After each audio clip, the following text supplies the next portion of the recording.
Anthony Steele is a motivated, determined person with a love for music and loves to express himself. So that's who Anthony Steele is.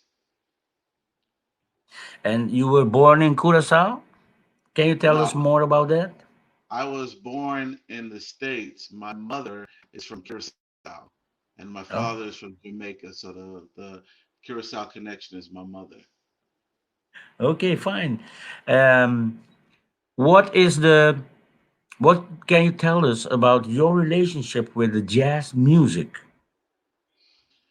The funny thing is, I only fell in love with jazz music over the last probably about 8 years ago because I was heavy on like funk, R&B, gospel, and all of that. And so back in when I was in high school and middle school and jazz bands, I would play the music, but I really wasn't into it.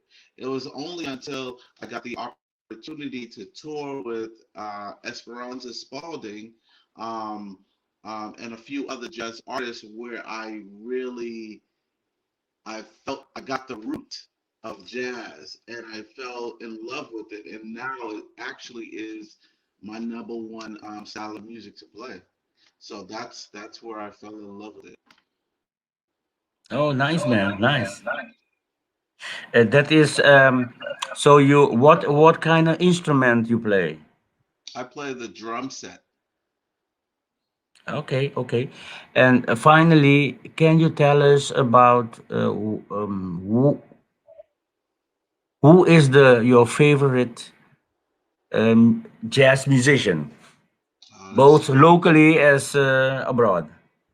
right. Well, if we're talking about drums in the drum sense, where my background is, we have too many to name. There's Brian Blade, there's Steve Gadd, there's Vinny Caliuta. But in terms of artists, there's Gretchen Parlato, there is George Duke, Marcus Miller, um, the Yellow Jackets, heavy on the Yellow Jackets. I love their music.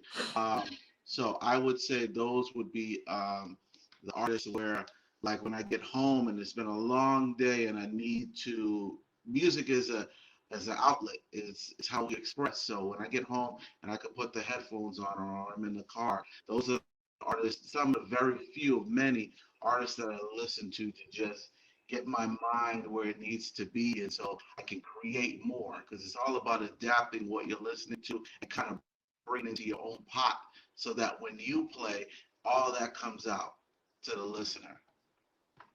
Do you have a message for our local jazz musicians looking at the date of the 30th of April as the International Day of Jazz? Message. I just give it all that you have. Like do your like just give it your best. I long and I have to put it out here. I long to be at that festival in Curacao. I've always heard about it every single year, and every single year I'm like, oh man, well I would love to be at that festival. Growing up, my mom always we always visited Curacao. We have, of course, family there, and so I was always there. And then when I heard the festival was happening and when it first started, and to where it is now, I'm like, oh man, that would be such a dream come true to play this. So my message to the artists down there is just to continue to give it your best. You know what I'm saying? Everybody has a voice, and we communicate that voice through our instrument a lot of times. So just let people be hear what you have to say, be heard.